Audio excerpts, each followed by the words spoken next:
afternoon and good morning to Miss Lisa from Yogi Hollow Farm, who's come to join us today. Today we are, how are you doing, darling? I'm doing wonderful. Thanks for having me. Oh, thanks for being here, because it's really cool to have you and have a really nice little catch up as well. Today is episode 11 of our introduction to urban homesteading, and today we're looking at all things feathered, furred, and fishied.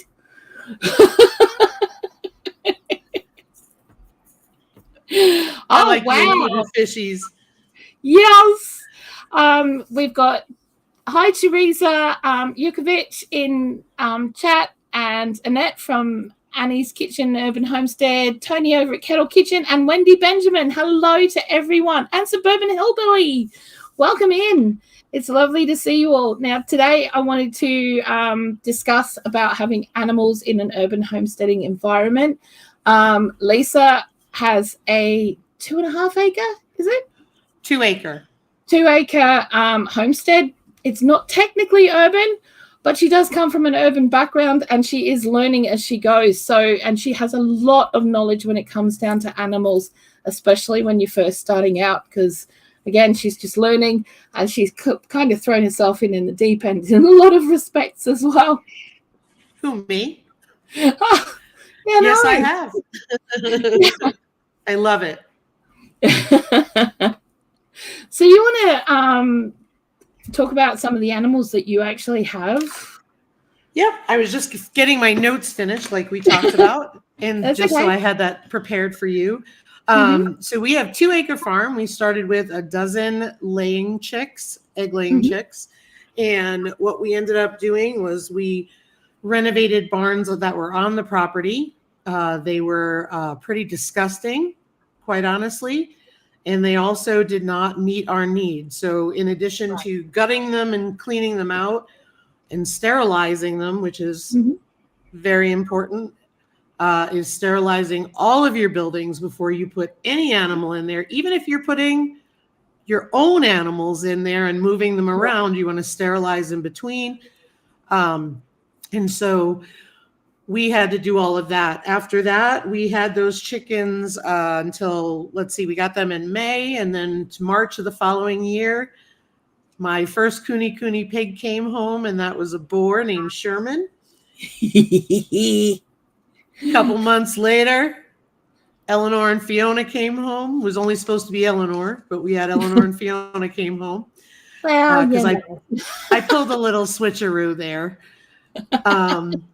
When the breeder said to me that Fiona was supposed to be Eleanor, and a lot of people don't know this, that's why I share the story. When Fiona was supposed to be Eleanor, when I called the breeder and said, what day am I picking her up?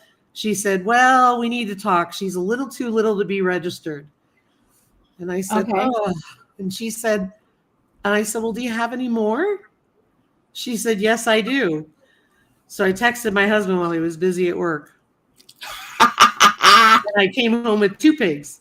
So the new one became Eleanor and Fiona became Fiona, and she's now registered. So I have 2 AKKPS registered Cooney girls.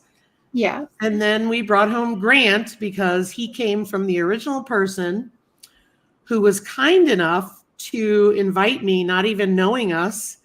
And she's about an hour and a half north of us. She let us walk around her home and hang out with her pigs and didn't even know us. Wow. Just so we could meet the breed. That's awesome. So I felt I needed to take one of her boars. Well, yeah. I mean, it's only polite, you know? Exactly. Yeah. And so we also raise bourbon red turkeys. We have Tom and 2 hens right now. And then in the summertime, that's our overwintering animals because we're in a cold climate in South Dakota. And then to sum it up, in the summertime, we bulk up on animals on our 2 acre homestead to raise our own meat. And so we will have 50 meat chickens. We will have pheasants. We will have turkeys that we are hatching. And by the end of the summer, we're going to have like 40 something laying chickens. Wow. I have a dozen in the brooder behind me. A little bit of an overcommitment with chickens, I admit. It's chicken math. Let's be honest. It is. And it's egg sales. Yes, it is. And last year we had a rough time with loss. And this year we decided to jump out ahead of it, so to speak, and overcompensate in case we had an issue. Well, it makes sense too, because, and I think people don't understand a lot of that either. When they first go into it, they think, oh, I'm just going to get a couple of little chickens because they're so cute. And they're not so cute after about 6 months. They're not so cute now, and they're 6 weeks old. Mm-hmm. Because right now they're technically teenagers, but it doesn't matter. Like I've used the hemp bedding, and I've said that the odor and the dust is so reduced with that stuff. It's wonderful. Well, not when they're 6 weeks old right now, because now it's like having full-grown chickens, and there's 12 of them in a brooder. They are loud, they are stinky, and they are dusty right now. They're not chicks anymore. No. But we're going to be at 18 degrees Fahrenheit tomorrow night. Yeah. So they have to wait until Sunday to go outside, but I can't wait. They are not the 12 little fuzzballs that came home. No. That's it, isn't it? I mean, like it's definitely sometimes a risk that people don't really understand. And I think that's one of the biggest things that people need to think about, is really thinking about and researching the animals that they want to bring into their home. I mean, I've been watching you for quite some time and been following you. We've been friends for ages, and I watched the dramas unfold with your pheasants last year, and all the things that you didn't realize that you had to do, and all the things that you had to do to protect them, from the little eye blinds and things that, people don't realize there's a lot of added cost and a lot of added stuff that people don't really talk about. And that's what I really appreciate about your channel, is that you go into all the dark stuff too. The dark stuff is the stuff that you learn from and you never forget. And that's, I post a lot on my Instagram. I don't post for sympathy about things. I post because you need to know it. So my responsibility is the farm. And a week or so ago, I had hurt my back, and that's a problem. That's a major problem, because my husband works over full time. And don't get me wrong, he graciously helps me, but he shouldn't have to. So it's really hard when you're down and you're trying to get out there with buckets, but you can't lift buckets and all that stuff. I think the other thing is the losses. I mean, loss stinks, and I'm pretty good at dealing with it, but I can tell you one of the worst ones that we dealt with was losing one of the piglets last year. And I'm not trying to minimize, a chicken's a chicken. That's not the case. But when you have to cull a healthy animal, an animal that was healthy until you went to castrate it. And now you're faced with a situation that you have seconds to make a decision. That stinks. Oh, yeah. It stinks and it hurts. It really does. Yeah. Yeah. I mean, in the pheasants, like you talked about the pheasants, my husband knew more about them than I did. And he had wanted them for the longest time. And so, you think, oh, they're like baby chicks. They're not. They're really not. No, I mean, it's one of the things I told them, I posted recently was, did you know that pheasants will eat the shavings in the brooder and starve themselves to death because they are full on the shavings? So important to do the research. You have to know what you're getting into. Yeah, absolutely. Absolutely. Now, we've got a list here of some of the best livestock for urban homesteading or mini urban farming. When my kids were little, and up until the time I think my eldest was about 11, 12, we had a proper urban homestead, which was in the last street back from town.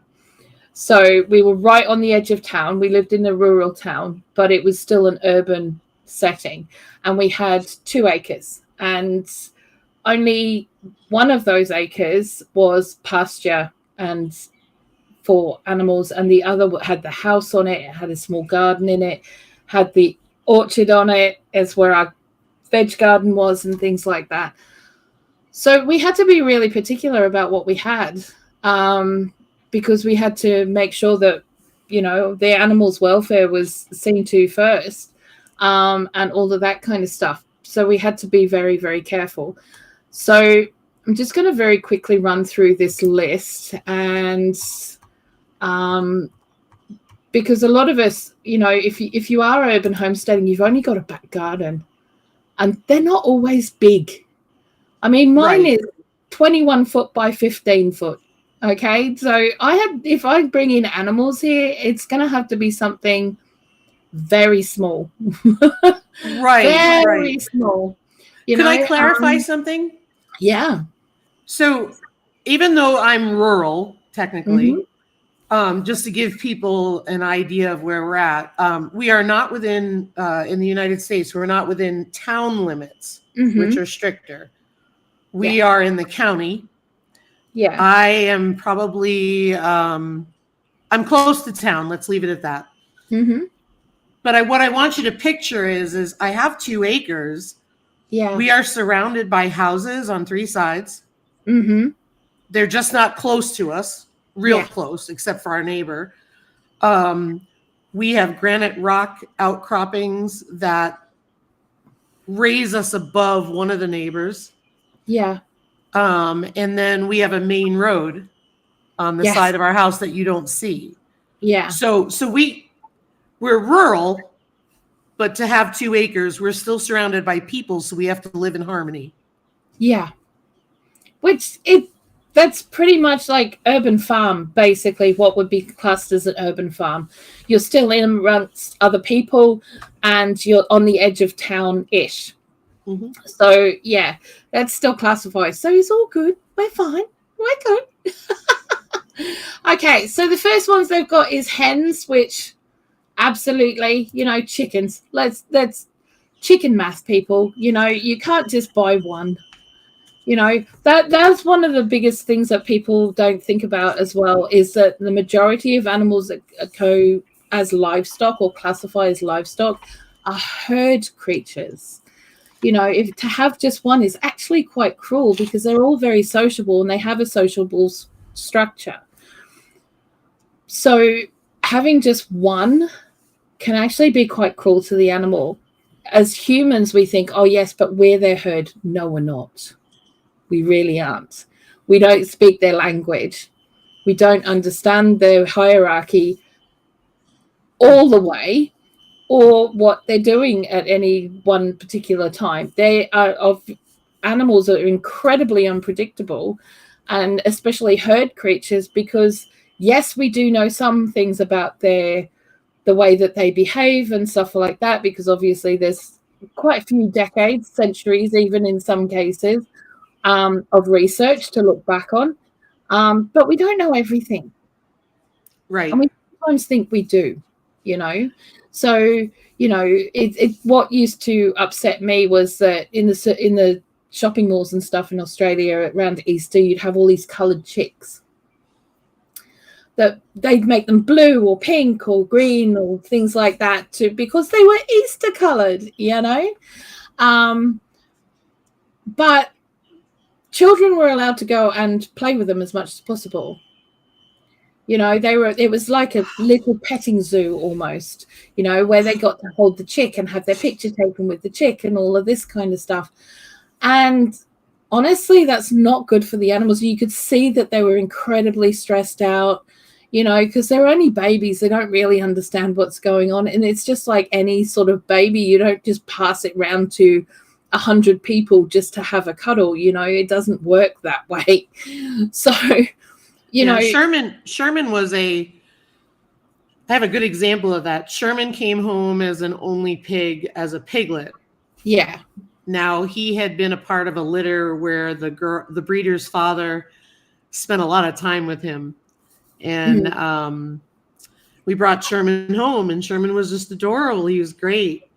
We didn't realize how different Sherman acted once he got Grant a year later. Yeah. Sherman just laid around in his barn. He didn't do much. He would come out for food, but he really wouldn't eat his hay or anything like that. Once Grant came, he's all over the place. So there's definitely a huge difference. Almost like he was depressed. Yeah. Lonely.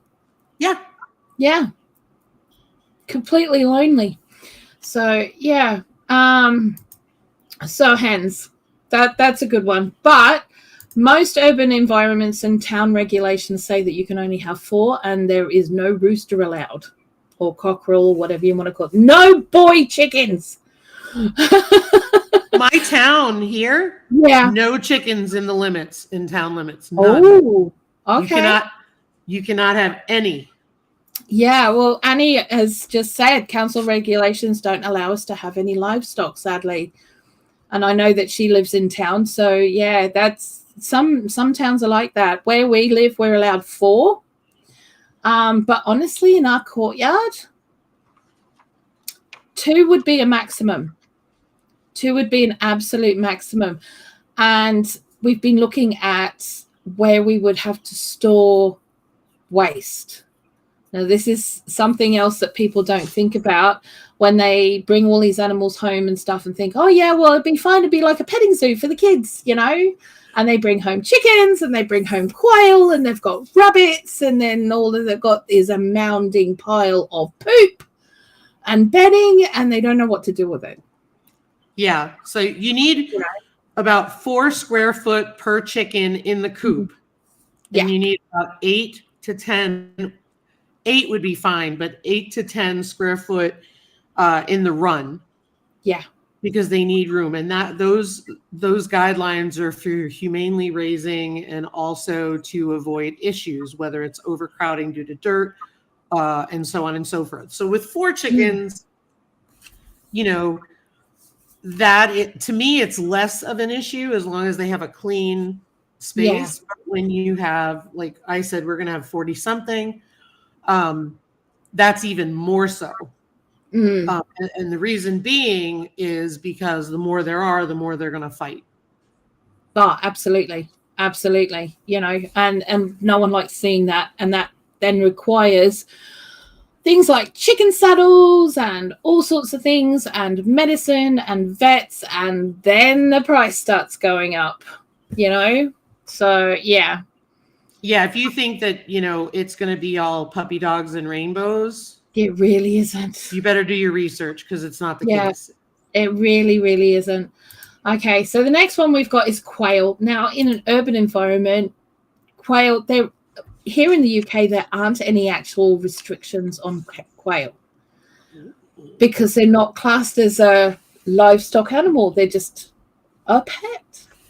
Well, you know, so they don't, and to be honest, like a lot of quail, like as long as you've only got 1 male to 7, 8, 9, 10, well, they can, I think it's 1 male to actually 30 females, if I'm right.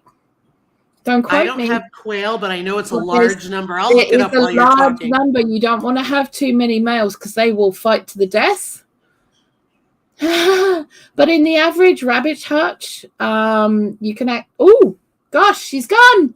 Look out. Okay. Anywho, I'm sure she'll be back in a minute. But technical difficulties, guys. Just wanted to say hello to Janet Homestead where you are.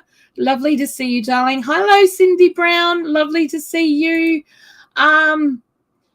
Also, so, you know, quail need to have some space, but they don't need that much space, and you can actually keep them in the average large rabbit hutch and have about 10 in there. And if you have 1 male, you can have 9 females in there, for example. But again, they need to have space to run, they need to have space to do their thing and that kind of thing. You don't want to have more than 2 males with not very many of them. So the next one we're going to go to are rabbits. Now, rabbits are pretty cool, and if you have a garden where you are growing your own veg, etc., then rabbits are a really handy one to have, and that's because they have what is known as cold manure. You can literally put their bedding. I mean, yeah, we did lose Lisa. She's back. Hang on. Hey, babe. Welcome back. Hey. Did you get bumped off as well? No, just you. Oh my goodness. That's so weird because it said it showed me that we were all gone, so I was sitting there waiting. Oh no. Sorry about that. That's okay. So quail, they were saying that 1 to 3. Yeah.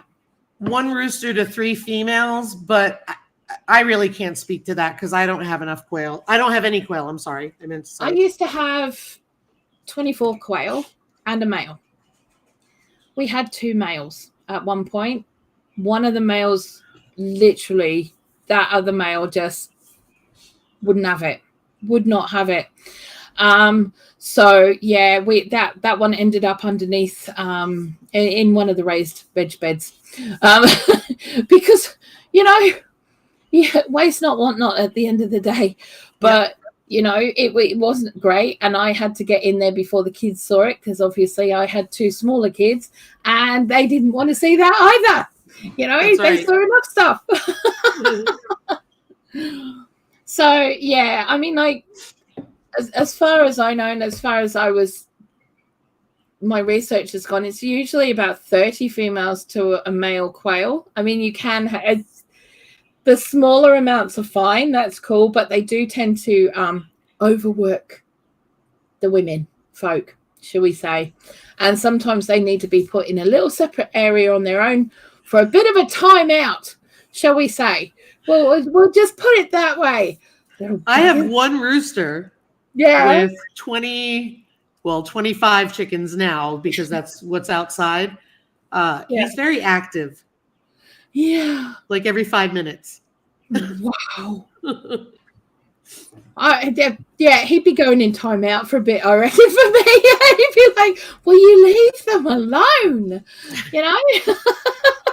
Stop it. We have children here. Stop this. That's right. But then, we can move on to rabbits. Rabbits, some people don't really want to have rabbits because they're seen as pets. We did have rabbits. We had a few rabbits. They were really easy to keep. I'm not going to lie. And the kids did occasionally, I'd walk into their room in the evening and find that they were snuggled. They'd stolen a rabbit out of the hutch and were snuggled with it in bed. So it had to be removed.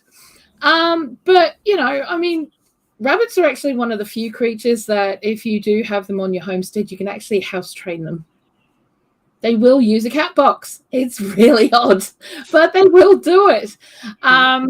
So if you did want to go in that direction, that is kind of some way that you could go. But, I want to draw a line between pets and livestock. That's really important. Rabbits here, as long as they're not literally running amok, they're just seen as pets, and you can have as many as you want as long as it's not too many, what's deemed too many, which would be more than 4. Most animals, it's 2 to 4. If you've got dogs and cats, they don't want you to have more than 2. So, which is fair enough. So then we've got honeybees, which is great if you've got a massive garden, can I just say. But if you don't have a massive garden, like we don't have a massive garden, we've got a 15 by 21 foot courtyard, they could be a menace because every year the hive gets bigger. Every year the hive gets bigger and it gets bigger and it gets bigger, and you don't want to have more than 4 layers to it. And once it gets to that, then you're going to end up with issues of swarming, and they could start attacking people. It's not something that we can have here because Tani is terrified of bees. He sees a bee and he turns into a 5-year-old girl screaming. I've never seen anything like it. It's the most funniest thing ever. Bless him. Me too. But somebody gave me a hive and said, use this or lemongrass. Yeah. I've been spraying it once a week. Last summer, I didn't catch anything. But it was after the spring when I got it. Yeah. So I've been spraying it now. I'm going to start once a week, see if we catch something. But I'm hoping Ryan likes them. I don't even want the honey at this point. I'm just like, can we attract them just for the garden? Well, yeah, there is that. But I'm actually noticing in an urban environment that we're getting less and less bees. That's exactly right. We don't see a lot of bees here. No, we don't, and that's the weird thing. No, I mean, I understand that. I mean, since we've moved across town, we're actually closer to town than we were, but we definitely got a lot less bees than we even had where we were, and there weren't many bees up there either. Which is a little bit sad. But I have got like a flower garden now, so I'm hoping to bring them in and attract them in. But with all of the traffic going around and stuff like that, it can be really difficult for bees in an urban environment, because all they have to do is fly in the wrong direction in front of a truck and they're gone. Right. But, you also have to look at whether your council or your local government or whatever does what kind of spraying they're doing, because they can kill your bees off. Your bees will abscond and leave if they think that where they're flying to is poison, which is not great. It's really not great. Plus, then you could have issues like Teresa does where people are allergic. If you've got a neighbor who's allergic to bees, you don't want to be keeping bees. You don't want that kind of hassle on you. Reliability. Yeah, absolutely. Number 5 in the list is pigeons. Pigeons and doves. So in an urban environment, I would actually dissuade people from this. The reason being that the chances are that your pigeons and doves are going to end up at some point being crossbred with the locals. As much as you keep them in their pigeon coop and all of that kind of stuff, and you do what, you look after them and what have you, eventually something's going to happen and go awry, and either a wild one's going to end up sneaking up behind you, because those things are wily, can I just say, or yours are going to get out. Mm-hmm. And then they're going to end up in the other population, and you don't really want that. The other thing with pigeons is that they remember and the offspring of pigeons remember where their family used to live. And behind us on the roof back here is the only house in the entire street that is a pigeon roost. And we believe that several decades or a couple of decades back, someone had racing pigeons. And so they remember where to go back to, and they're only on that one particular house. So as much as they do tend to come back to the same place, which is great because, they will do so, it can also be an issue for people later on. If you're not going to be living there forever and you move on to an actual homestead or somewhere a bit bigger or somewhere a bit smaller, who knows? But it can end up being an issue for others as well. And they do become a menace at that point. Now, this is the best one. I never even thought of this one, but it is the best one. Worms. That's brilliant. Worms.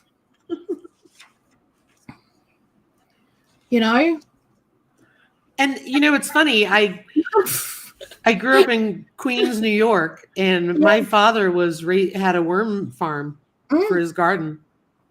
Yeah. I mean, like a lot, like 50 something, 50 years ago, I was a toddler. He had a worm garden. But if you can do nothing else, you can have worms. There's never any restrictions about worms, except for maybe a variety of worm, which I'm aware that Tony at Kettle Kitchen has that issue, that they're only allowed to have a certain type of worm, but that could be because there are invasive types of worms. We keep them for the garden, Teresa. They create worm castings, which are really good, microbiotically brilliant feed for the garden. And you can also get the liquid and then pour that off, and it is a condensed fertilizer for the garden as well. So, and they can help break down all your kitchen scraps and all of that sort of stuff really, really quickly, whereas the compost will take 3 to 6 months. They will break it down in a few weeks very, very quickly. But it also doesn't take up as much room as a compost heap. Having a worm farm, it takes up very little space. If you have really no space for a proper composting system, having a worm farm is a brilliant idea. Absolutely brilliant. Mm-hmm. Okay, so then we've got ducks. Okay, can I just say, everybody gets pulled in by ducklings. Ducklings are even cuter than baby chicks, in my opinion. Yes. They've got these tiny little web feet, these soft, smooth, not soft, but their bills. They're just the cutest things for a week. In 3 days or in 24 hours, their brooder will be disgusting. Yes. And will stink. Yes. Teresa's asking about why to keep doves. Okay, so doves are a little bit bigger than pigeons, and over here in the UK, they are treated exactly the same way. They go into pie, they go into stews, and you can eat their eggs. Especially if you're very posh, you can actually get twice as much money for dove eggs as you can for quails. Especially in the posh restaurants. So, it's worthwhile keeping if you have the space to do so. Yeah. They is good eating. That's all I'm saying. It's funny. You mentioned all of these things, and aside from quail, rabbits, worms, and bees, which we choose not to have right now. Yeah. The others I had no thoughts on keeping. You know what I mean? Yeah. It's interesting. No, I get it. I completely get it. Then by the way, ducks, can I just say, some of the filthiest creatures on the planet. If you don't have a lot of room, don't have ducks. I mean it. If you don't have a pond on your property, do not have, and I don't mean a little koi pond, because they will decimate that. They'll quite happily decimate your koi pond. All right. Do not have ducks if you do not have a good couple of acres for them to play on, because they are feral, and you are going to be out there 2 to 3 times a day cleaning up after them, making sure that they've got clean water, because they will absolutely decimate their pen space. And they stink to high heaven. If you pay for water, if you're in an urban area where you pay like a water on a meter, you don't want ducks. We have a well, but we don't pay for it. But we had concerns. We ended up with 2 drakes. We had 5 of them.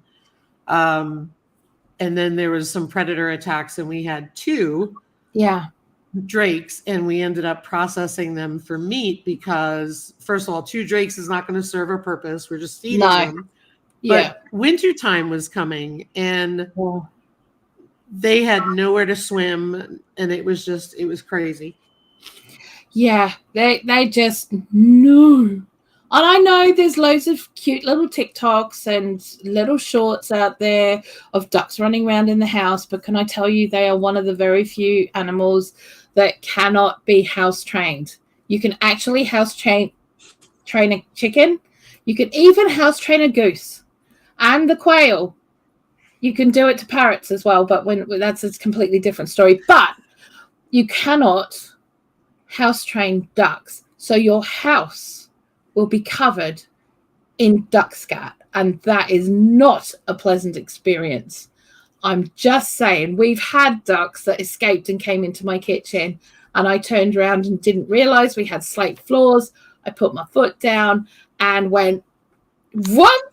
Straight up. Very amusing for the kids, not so much for me.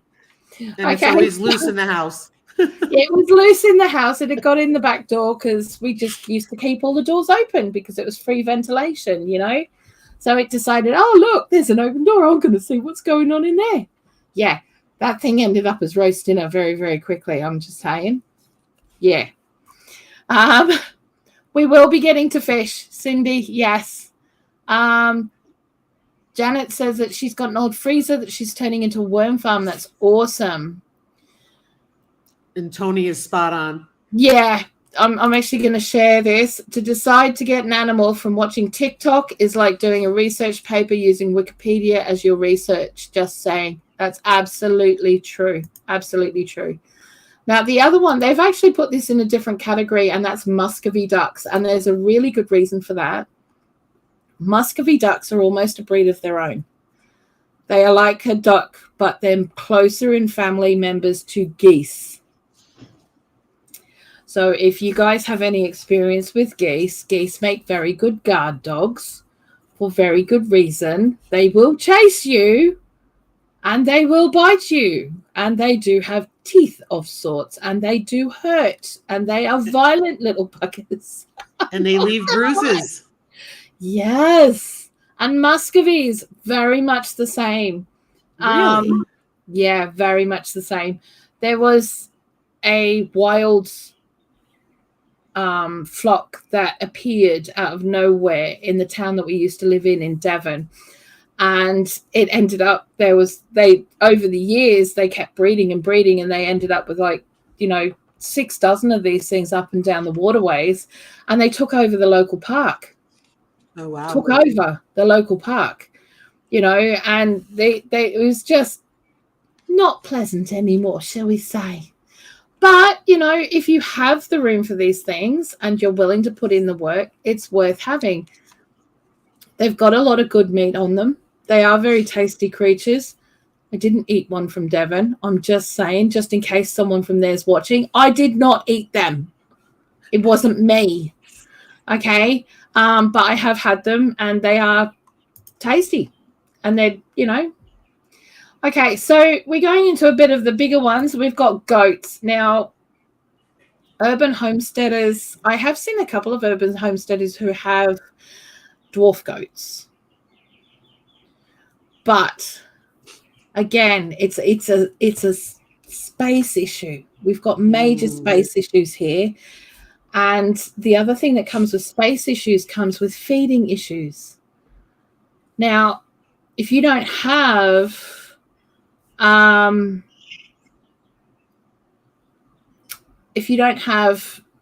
space to let them run around in and stuff like that, they're going to get bored very, very quickly. You're also going to end up with a massive, huge feed bill because you're not going to be able to graze them properly. And that's when the price goes up and up and up and up. And with the price of feed at the moment, it's almost not worth doing, especially as a urban homesteader. Cat B said, always had Muscovy ducks and they're lovely, not nasty at all. Yours might be, but the wild ones weren't great. I'm just saying. I think that one of the best options for homesteaders is, if you're looking to raise something for meat, looking into options where, like we do, is where, this is the season where we gear up. Yes. And then for winter, we will scale back down. Yeah. So, given your space, you might be able to raise a few meat chickens. So throughout the summer months or the warmer months, you might be able to raise, say, batches of 6 meat birds at a time throughout the warmer months. And then you would have to go back to not having them in the winter, which is fine because it's better that way. Absolutely. Absolutely. Yes, cat, wild, and pets are very different. They can be. So, yeah. But Cindy also says a bored goat is never a good thing. No, it really, really isn't. And they are destructive menaces. When I was a teenager, we used to live on a rural, well, semi-rural urban homestead in New Zealand. And we had a goat called Merlin. Now, this thing that had been, and I will say thing. Oh, no, she's gone again. Oh, no.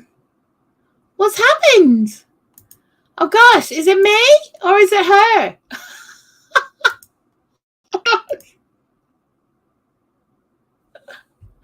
Oh, no.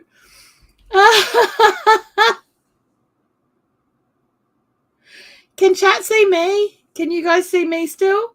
It's her. Okay, cool. Just checking. All right. Hey, babe. I apologize. I have had this problem once. Yeah. So I don't know if it's because of the time of day or what. So I'm sorry. It could be. It's all good, darling. Don't worry about it. Yeah. Goats definitely need to be very well fenced in, and that's not always the easiest of tasks because if they get bored, Merlin, I will explain about Merlin. Merlin had to go to a farm where he would be happy. Yeah, that's what my parents told me because he ate through metal chains. He used to ram my dad's car when it was coming down the driveway. He'd run head on to it.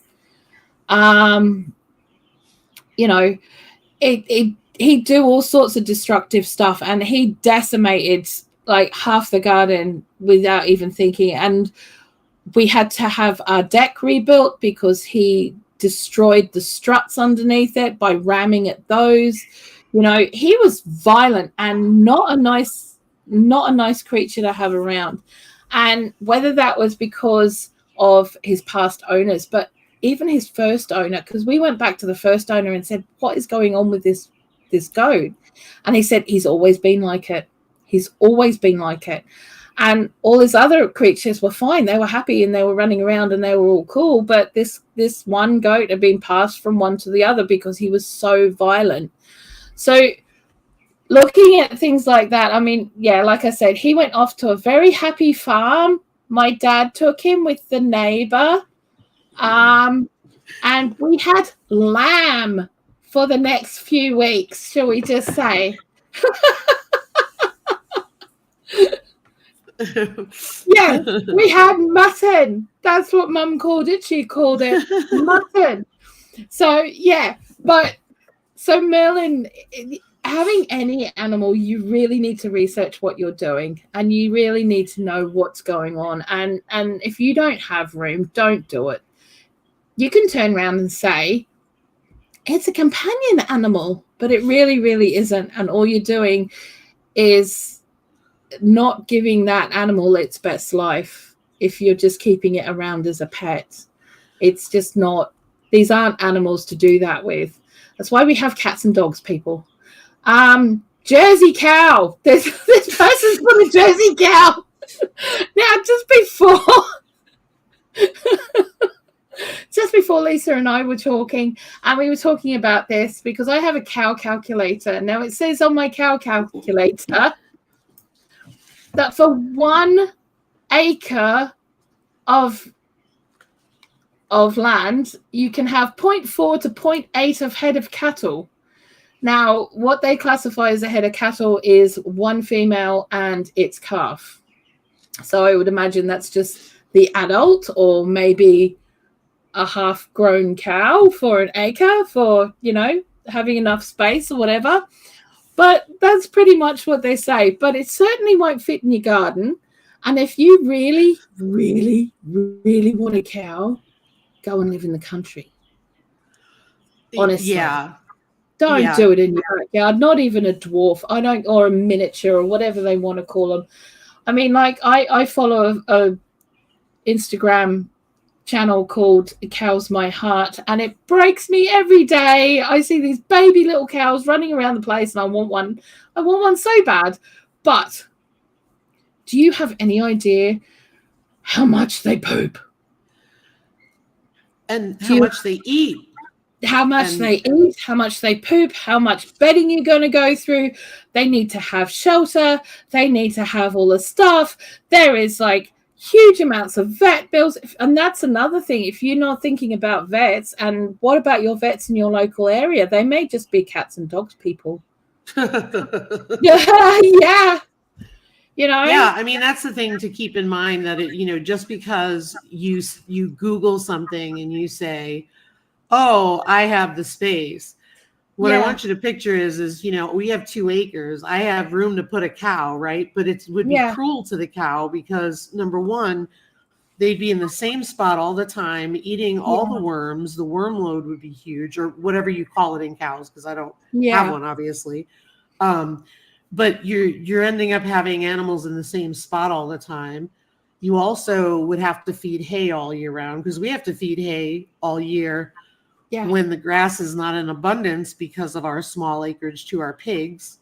That's why I don't have goats, because it would add to the hay bill. So, I mean, that's the stuff you have to think about. Just because the internet says, oh, you could have them on a minimum of, no, you shouldn't. They need acreage. Yes. These are animals that need acreage. I'm looking forward to seeing number 11 at this beat. Sheep. Okay. Again, another herd animal, another one that's not going to be happy if it's all on its own. It's going to get bored. It's going to get destructive. Yes, great for wool. Wonderful for wool. Great for meat, etc. But honestly, really poor quality of life. If you've just got room for one, and you only have one. This is one of the things that I really appreciate about Mark over at Self-Sufficient Me. Where he lives in Brisbane, his local council says they can only have 1 pig. So he refuses to have a pig because they need to be in pairs. So I really appreciate the fact that he only keeps birds on his property, because if he had animals, he's only allowed 1. And that's, he knows the cruelty factor of this, because they are herd creatures at the end of the day, Yep. That's what a lot of the struggle's been with Norman. Yeah, exactly. Little and not being able to put him in with the larger ones because he will get hurt. So it's just kind of challenging. Yeah, and that's sad, really, for him, because because he needs people. Well, his people. Do you know what I mean? Yeah. He needs other piggies. But yeah, got a couple of latecomers coming in. Hi, Janine. Hi, Rita. How you doing? Hi, Rena. Rita says she's got a companion dog who has PTSD. She is my shadow. Bless. That's very sweet. Okay, so yeah, the same with sheep. You don't want to have them in your backyard unless you've got 4 acres of backyard. Do you know what I mean? And there's not many of us on an urban setting that have that. I used to have 2 sheep on my back field.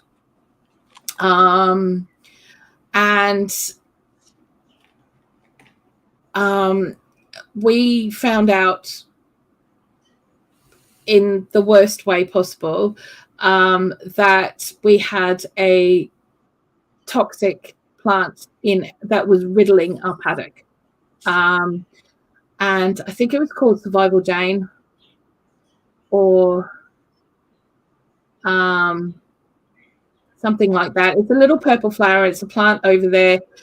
It was used during the droughts to feed the animals, but they found out that it affected their kidneys and their livers really badly, and they used to end up with kidney and liver failure, which isn't great.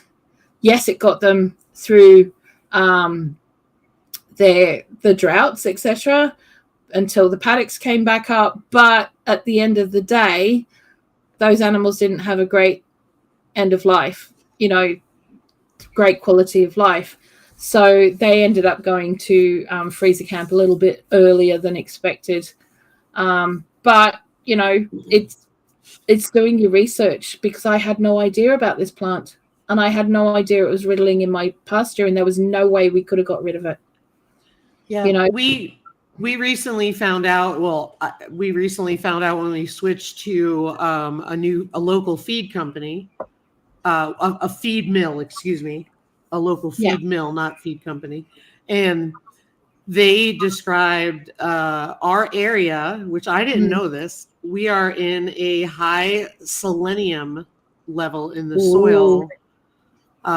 So I had no idea about that. And that's the thing, when you do research, sometimes unless you're looking for something specific, like, you type Yeah. in high selenium map in the soil, you're not going to come across it.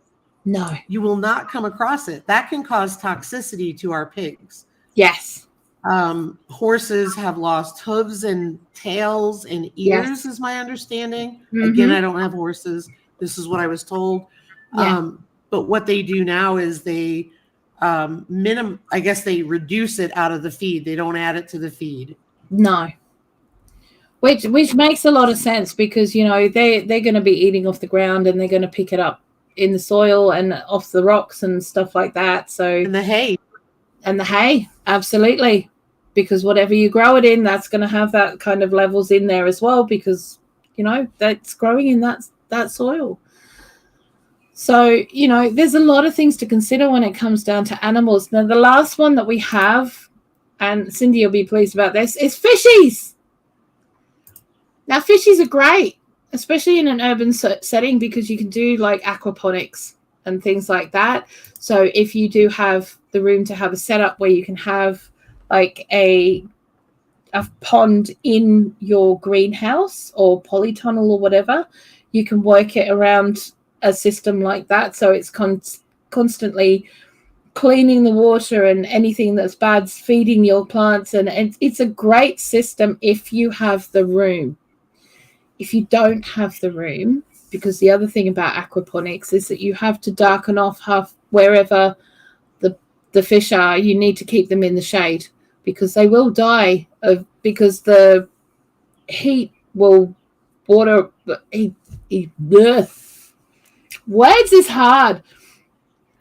The sun will, if it's hot in the greenhouse, that water could end up bubbling, and the fish will not be happy about it. So yeah, not great. But if you have the room, it's always fun to do. And you can buy a few little, I don't know, troutling, like fingerlings or whatever they call them, and pop them in a tank, or even some like freshwater crayfish or whatever you want to put in there, because they're all going to do what you want them to do. I wouldn't personally have trout in there, and there's a lot of reasons for that. One, you'd have to have constantly running water all of the time, because they need that, because that's what helps them breathe. But I would, if I was going to do it, I would probably have something like freshwater crayfish or something like that rather than the fish, because I wouldn't want to have that water pumping around. I'd want a gravity system so that it was doing it by itself, because the cost of running a system where it's pumping constantly is extortionate when it comes to electrics, especially over here. We're very lucky that we have the solar panels, but they're not working all the year round, not all the time, but that system would have to be. So there's a lot of things to consider. The bottom line of all of this is you have to do your research. You have to do your research when it comes down to your space, what your animals are. If you think that reading 6 books has got you where you need to go and read another 24, and then go and talk to someone who actually already does it, and then go talk to 3 more people, and then go and talk to a breeder, and then go talk to 2 more breeders, and then go and think about it. If whatever you've done as research is never going to be enough, and you're going to constantly be doing that the whole way through. As I know that Lisa has learnt along her journey, is that you think that but you're never ready. Yeah, but you be as ready as you can be. So I'll give you a great example, and I won't be graphic, of course, but I'm going to be straight up, is that every single piglet castration video goes smoothly. Every single one. I had no idea what a scrotal hernia was. Yeah. Until we had one with it. We had actually had a few last year that were an issue, and we think it could be the environment that was causing it. However, everyone said, yes, it's fine. It's fine. Go ahead and do it. It's fine. It wasn't fine. No. We didn't know the term. So the only way we learned about it was we had to Google more specific things. Yeah. So no matter how much research we did, nothing came up on this that there was a problem. No. I talked to a couple of breeders later on, and they said, no one talks about it. They just don't talk about it. Yeah. But it was life-threatening, and we lost 2 last year to that. They also don't mention that piglets can be born without a opening for their bowels, and we lost one to that. So again, people don't talk about the dark stuff, and they don't often use, if they do, they use very specific terminology. So unless you know that terminology, you're not going to find it. Like anal atresia. You're not, you know. So look at universities. Yes. The other thing is that we have kune pigs, which are heritage breed versus commercial hogs. They're very different. I can find a ton of university information on commercial hogs all day long. I can't find it as much on kune pigs. Yeah. So you want to look for reputable information. Absolutely. Sometimes you have to make a guess. Yeah. Absolutely. But see, I think it's very important to talk about the dark stuff as well as the good stuff, because people aren't ready for it, you know, which is why I love talking to you, because I learn so much from you, because you do, as hurtful as some of it is, and it was very hurtful for you, and I know that, and my heart just wept for you, because I just thought you were so excited, and I'm tearing up now. Do you know what I mean? Me too. But it was a huge learning curve for you and for Ryan, and now you know what happens. You can put steps in place for next time, because I'm sure that there will be a next time. Yay! That's the thing. I don't mean to interrupt you, Blue, but I wanted to say something. That's the thing. And I just thought of this.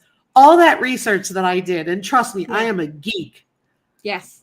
All the research that I did, all the things that I asked my mentor about, because I have a mentor when it comes to my pigs.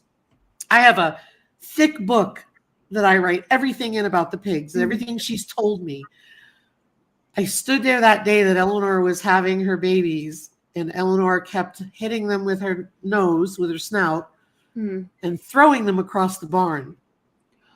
Wow. And I kept thinking to myself, she's going to eat them. She's going to eat them. And I freaked out. And my mentor I sent my mentor a video and said, she's going to eat him. She's going to eat him. And I'm freaking out. And she said, she doesn't want them near her face. Remove them from her face. She's tired. She's having babies. Yes. And then Fiona, in the middle of the night, we sat there. They say if pigs go, so long without having, they have one stuck. She went over 2 hours. 2 hours. Do you know how long 2 hours is when you're sitting there? Oh, it's 2 years. Right. And then she passed the placenta and went, okay, we're good. So think about those things. Yeah, this is absolutely right. I mean, it's always about research. Everything to do with urban homesteading or homesteading in general is all about research. And it's all constant learning, constant learning. And as much as you could, because you want to put your heart and soul into this. This is about you. It's about your survival. It's about your self-reliance. It's about you doing, all of that stuff. But if you're bringing lives in, you are responsible for those lives as well. And that means that you are responsible for their well-being. Now, there is another bit that we need to talk about very, very quickly, and that's the dispatching of them and processing. Now, in this country, if you want to dispatch your own animals, you need to have a license. You do need a license. You need a WATOC license, which is welfare of animals at the time of rhymes with drilling. So, yeah. And it's £25 and £9. There's 2 different fees for that. Plus you have to pay for a veterinarian as well, who is licensed to be able to oversee your licensing. Okay. So that has to be done. Also, you need to have, if you are going to be selling your meat products, you need to have a COC, which is a certificate of competence in, oh gosh, I wrote it down. All of that stuff is down in the description below. I have put down the licenses that you need to have, where to go and find them on the government websites, and all the information to do with them. I've also put resources below to do with the animals' welfare and all of that kind of things to consider from the RSPCA website, all of that kind of stuff, because this is stuff that you need to know. And if you just think, oh yeah, it's pretty, it's cute, it's lovely, one of the biggest fallacies that was put over on social media, and I think it was an absolute crime, was the whole teacup pig thing. Now, those teacup pigs were underfed, undernourished, sold as teacup pigs, and then when they went to their new homes, grew to 400-pound feeder pigs. They were originally runts, but they were underfed runts. So that they were very, very cute, and they sat very cute, and they looked all very tiny, and you could hold them in your 2 little hands, but they grew to 400 pounds, and people were freaking out because they didn't realize that that was going to happen, because they didn't do their research, because they did go and buy something because it was cute and cuddly and lovely and wonderful. Okay? Animals are, for want of a better word, people too, and they deserve to be looked after properly, and those that are looking after them to do their research. Okay, so be aware of all of that. And the other thing I think as well, personally, if you can't deal with the dark stuff, don't have animals.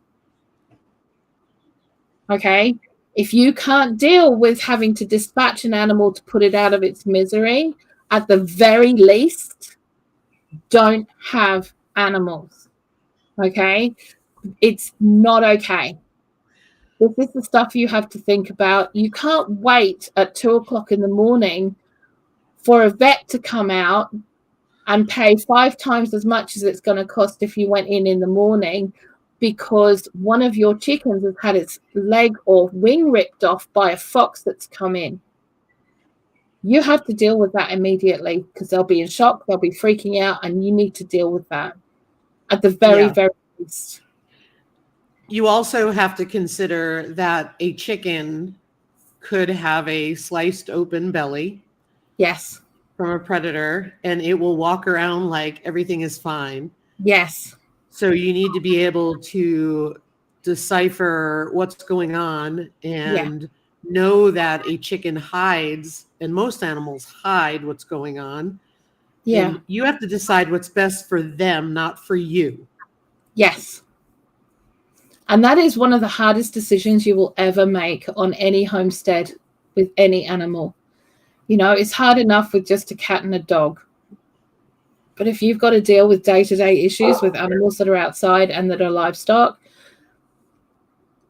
that's where it really gets hard. And it does get hard. And I've had to do stuff like that myself. I do have my licenses for butchering, and I do have my licenses for WATOC, etc. I have all of those. I've always had them.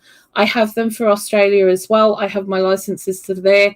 So if I can do that myself. But I will tell you now, you can be as humane as you want to be. And all my animals were dispatched in my garden on my lap. because we used to have cuddles on a daily basis, so they didn't feel like they were going to be freaking out, they were doing anything different or anything like that.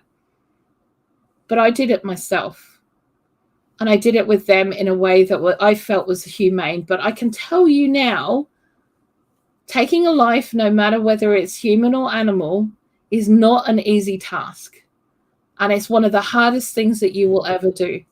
So if you want to raise animals for meat, you need to consider that and whether you are able to do so. And if you can't do it, don't have the animals. Because at some point, swiftly. Yeah, swiftly it needs and to be done humanely. fast and humanely, and they don't need to know what's going on. And you need to know that you're strong enough to be able to hold that animal as well, because I'll tell you what, they don't go down without a fight. Oh. Even if it is quick, and they know you and they trust you, when they realize that something is really bad, they're going to start fighting. Now, I will tell you right now, I can't do it anymore. I can't. So whether we ended up with a homestead later on in down the track, I would need to have help, because my back wouldn't allow it. Mm-hmm. I mean, that's partly due to many years of doing stuff like that and many years of work and then accidents that caused issues with my back. But that's also my heart. Mm-hmm. You know, I'm not sure I could do it anymore. Mm-hmm. And, you know, I would have to look at, unless it was a survival situation, Mm-hmm. which is different. Mm-hmm. So, you know, these are all major things to consider, and I hope that you guys have got something out of this. I really want to thank Lisa very, very much. And do you have any ending thoughts final thoughts? I think you did a really great job talking about the different animals, and I think the majority of the animals you talked about, I would definitely steer away from. Mm. You know, if you're looking at a pasture animal, you think 2 acres is enough. No. I think the other thing is always looking at how you can efficiently use your space. And, you know, one of the things you can do is you can grow hydroponically. Yes. You can do aquaponics. You can do the fish like Blue talked about. You can do the worm bin. There's so much you can do. Yes. Again, I think seasonal is the key. Mm. You know, you can do 6 chickens in a small space that are meat chickens, and you don't have them all year round. They take 8 to 10 weeks to mature, and they're gone. Yeah. So to me, that's a better option, and that's why we do that in the summer. The other thing is, like I said, is the research and understand the cost. Yeah. And the sickness. If you take on an animal like we took on our meat pigs, we had one limping in 2021. He needed to be taken care of because of the fact that he was our pig. We were responsible for him. But I think that's all I have. Yeah, that's so cool. That's great. Well, I just really, really want to thank you for helping me out today about talking about animals. And it was really good to have the point of view of someone who has quite a few different varieties of animals, you know, and is learning about them, because this is very new to you as well, really. So, you know, I just want to thank you very much, Lisa, for being here. And guys, go and follow Lisa. If you're not on her channel already, please do go and subscribe to her channel. She's a wonderful wealth of information, and she is such a wonderful human being as well. So, you know, you just go. Why are you still sitting here? Get. Thank you. I'm waiting for Diesel to stop barking because I don't want to interrupt your live stream because I have the world's worst dog ever. But I really want to thank you for having me, and I'm happy to come back anytime. I know you and I talked about urban, but anyway, I'm going to leave it at that because my dog is annoying and ruining Blue's live stream. So thank you so much for having me. No worries. And I'll see you guys next week. Okay. See you guys later. Bye.